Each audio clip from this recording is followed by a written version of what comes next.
দর্শক, রাজধানী জুড়ে এখনো জ্বালানির জন্য দীর্ঘ লাইনে দাঁড়িয়ে গ্রাহকরা। সে খবর জানাতে শেওড়াপাড়া থেকে আমাদের সঙ্গে যুক্ত হচ্ছেন আহমেদ সোহাগ। সোহাগ, ফিলিং স্টেশনে কি এখন তেল দেওয়া হচ্ছে কিনা গ্রাহকদের?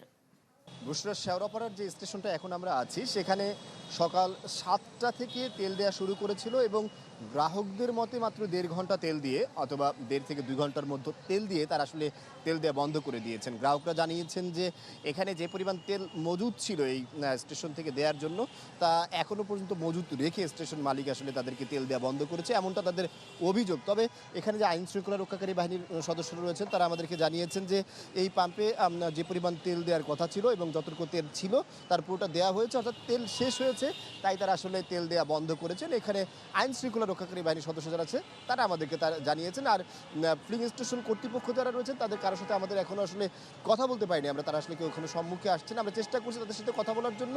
এই চিত্র কিন্তু শুধু এই শেওড়াপাড়াতে না, বরঞ্চ ঢাকার যে সকল স্টেশনগুলোতে আসলে তেল দিচ্ছে সেখানেই দেখা যায় যে গ্রাহকদের কোনো না কোনো অভিযোগ সেখানে কিন্তু থেকে যাচ্ছে। যদিও স্টেশন মালিকরা বলছেন তারা যতটুকু তেল পাচ্ছেন তারা ততটুকু আসলে তেল দেওয়ার চেষ্টা করছেন, পর্যাপ্ত তেল তারা পাচ্ছেন না এটাও আমাদেরকে অনেকে জানিয়েছেন। তাদের যে চাহিদা থাকে একদিনে সেই চাহিদার অর্ধেক পরিমাণ তেলও তারা পাচ্ছেন না, এমনটাও অভিযোগ আমাদের কিন্তু এই স্টেশন মালিকগুলো যারা রয়েছেন, পাম্প মালিকরা যারা রয়েছেন তারা আমাদেরকে জানিয়েছেন।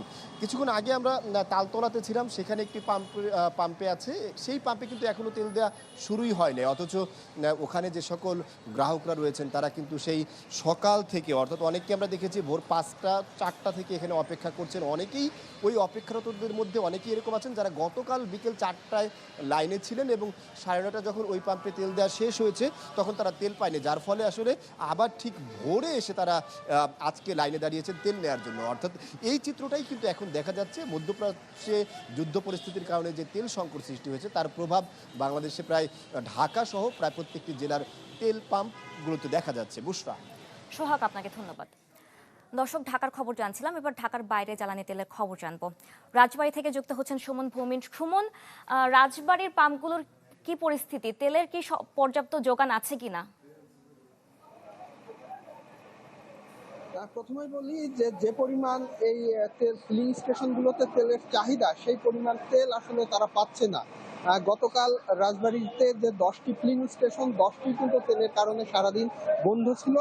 আজকে শহরের এই কাজী ফিলিং স্টেশনে তেল দেয়া শুরু করেছে, তবে এই ফিলিং স্টেশনের যারা কর্মী রয়েছে তারা যেটি বলছে যে এখানে তাদের যে পরিমাণ চাহিদা তার 3 ভাগের 1 ভাগ আসলে তারা পেয়েছে।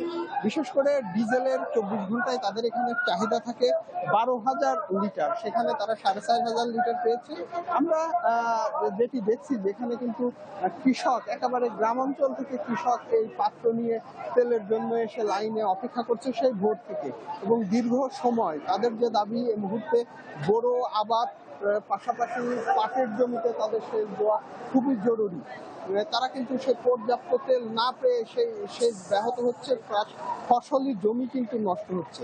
এর পাশাপাশি আমরা দেখছি যে গতকাল তেল শূন্য থাকায় এই তেল পাম্পে কিন্তু এই বাস এবং ট্রাকেরও একটি দীর্ঘ সারি রয়েছে এবং সেটি কিন্তু মহাসড়কে একেবারে যান চলাচলও বিঘ্ন সৃষ্টি করছে এই সারির কারণে। এর পাশাপাশি যে এই মোটর সাইকেল যারা ভোর থেকে অপেক্ষা করছে তাদেরও কিন্তু একটি দীর্ঘ সারির সৃষ্টি হয়েছে। সবকিছু মিলিয়ে তেলের যে পরিমাণ এই ফিলিং স্টেশনগুলোর চাহিদা তারা কিন্তু সেই পরিমাণ চাহিদা পাচ্ছে না, ফলে এই যে ভোগান্তি কিন্তু দিনে দিনে বাড়ছে। মূলত এই ছিল রাজবাড়ীর পরিস্থিতি। সুমন, আপনাকে ধন্যবাদ। রাজবাড়ী থেকে যুক্ত হচ্ছিলেন সুমন বিশ্বাস। আমরা চলে যাব একটু নরসিংদীতে। নরসিংদীতে আছেন আমাদের সহকর্মী সঞ্জিত সাহা। সঞ্জিত, কি পরিস্থিতি নরসিংদীর পাম্পগুলোতে? বুস্টার তেলের সংকট যেন কাটছেই না, দিন দিন এই সংকট কিন্তু তীব্র থেকে তীব্র হচ্ছে, অর্থাৎ গ্রাহকদের চাহিদা অনুযায়ী কিন্তু তেল পাচ্ছে না। আমি এখন দাঁড়িয়ে আছি নরসিংদীর আজাদ ফিলিং স্টেশনে। এখানে দেখবেন যে তেলের জন্য কিন্তু মানুষজন দীর্ঘ লাইন দিয়ে দাঁড়িয়ে আছে এবং তাদের যে চাহিদা সেই চাহিদা অনুযায়ী কিন্তু তেল পাচ্ছে না। এবং আমি আপনাকে দেখাচ্ছি যে এখানে কিন্তু তেল নিতে গিয়ে এখন হট্টগোল বেঁধে যায়। তো গ্রাহক এবং ফিলিং স্টেশন কর্মকর্তা যারা রয়েছে তাদের মধ্যে বিবাদ সৃষ্টি হয়। এবং আমি আপনাকে আরো দেখাতে চাই, আপনি দেখবেন যে এখানে তেলের জন্য মোটরসাইকেল, বাস, ট্রাক, লরি থেকে শুরু করে অন্যান্য যেসব যানবাহন রয়েছে সেগুলোর কিন্তু বেশ দীর্ঘ লাইন।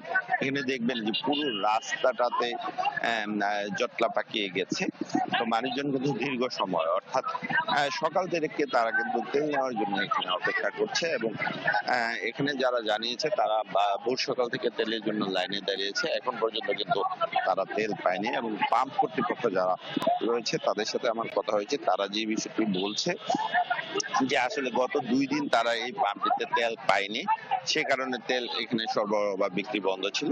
তারা গতকাল রাতে এখানে পেট্রোল বা অকটেন যে তেল রয়েছে সেটা পেয়েছে, এবং সেটা আজকে খুব সীমিত পরিসরে কিন্তু আজকে দিচ্ছে। এবং এখানে পরিস্থিতিটা অনেকটাই উত্তপ্ত হয়ে ওঠার কারণে কিন্তু আইন শৃঙ্খলা বাহিনীর সদস্য যারা রয়েছে তারা কিন্তু এখানে আসছে নিয়ন্ত্রণ করার জন্য।